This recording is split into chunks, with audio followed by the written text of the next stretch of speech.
High court చెప్పాలి ఇప్పుడు. పేకాట 10,000 రూపాయల కౌంటర్ ఒకటి, 20,000 రూపాయల కౌంటర్ ఒకటి, 25,000 రూపాయల కౌంటర్ ఒకటి, 50,000 రూపాయల కౌంటర్ ఒకటి, 1,00,000 రూపాయల కౌంటర్ ఒకటి. 4 బిల్డింగులు 4. ఈ 4 బిల్డింగుల్లో 25,000 ఆడేవాడికి ఒక దాంట్లోకి వెళ్తే టోకెన్స్ ఇస్తారు, 50,000 ఆడేవాడికి ఒక చోట అయితే టోకెన్స్ ఇస్తారు, 10,000 ఆడేవాడికి ఒక చోట టోకెన్స్ ఇస్తారు, 1,00,000 ఆడేవాడికి ఒక చోట టోకెన్స్ ఇస్తారు. ఇలాంటి దానికి హైకోర్టు పర్మిషన్ ఉందని నిస్సిగ్గుగా నిర్మోహమాటంగా చెప్పుకుంటున్నారు.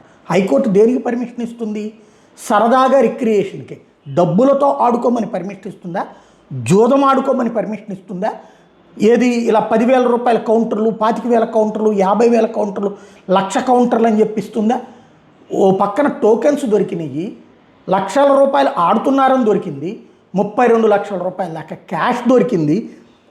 అయినా సరే ఏదో మ్యాంగో బే రిక్రియేషన్ క్లబ్ అట 281 మంది ఆడుతున్నారు. తెలంగాణ నుంచి వచ్చిన వాళ్ళు, కార్లు వేసుకుని వచ్చినటువంటి వాళ్ళు, ఇటు ఉమ్మడి గుంటూరు, కృష్ణ, అటు పక్కన గోదావరి జిల్లాల నుంచి వచ్చినటువంటి వాళ్ళు 280 వాహనాలు సీజ్ అయినాయి.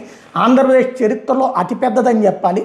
32 లక్షల క్యాష్. ఇదేమో ఏలూరు జిల్లా ఎస్పీ ఆఫీస్ దగ్గర నుంచి 30 కిలోమీటర్ల దూరంగా పక్కన ఇక్కడికి రావాలంటే పోలీసులు వస్తారని తెలిసిపోయి జాగ్రత్త పడతారేంటో తెలియదు. నూజివీడు వాళ్ళు ఇంతకుముందు హెచ్చరించినా కూడా వాళ్ళు మేము కోర్టు ఆర్డర్ని అక్కడ ఏకంగా ఒక బోర్డే పెట్టేశారు, ఫ్లెక్సీనే పెట్టేశారు. కోర్టు అనుమతితో ఆడుతున్నామని. కోర్టు అనుమతి ఇచ్చింది 10,000 రూపాయల ఆట, 25,000 ఆట, 50,000 ఆట, 1,00,000 ఆట. కోర్టుని కూడా పరువు తీస్తున్నారు, హైకోర్టుని కూడా పరువు తీస్తున్నారు. హైకోర్టు ఎట్లాంటిది ఏదో పర్మిషన్లు ఇస్తుంది, డబ్బులు పెట్టి ఆడుకోండిరా మీరు అన్నట్టుగా అన్న మాటలు మాట్లాడుతున్నటువంటి ఆ నిర్వాహకులు అప్పారావో లక్ష్మణ ఎవరు ఉన్నారట. ఈ కథ ఏందో తేల్చాలి, హైకోర్టే తేల్చి చెప్పాలి.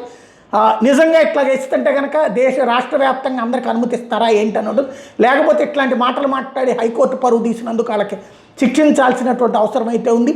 ఆంధ్రప్రదేశ్లో పవన్ కళ్యాణ్ ఆ మధ్యన ఎప్పుడో మాట్లాడాక ఇంతవరకు పోలీసులు నివేదికలు అయితే ఆయనకి ఇవ్వలేదు, కానీ తొలి చర్య అనుకోవాలి దీన్ని.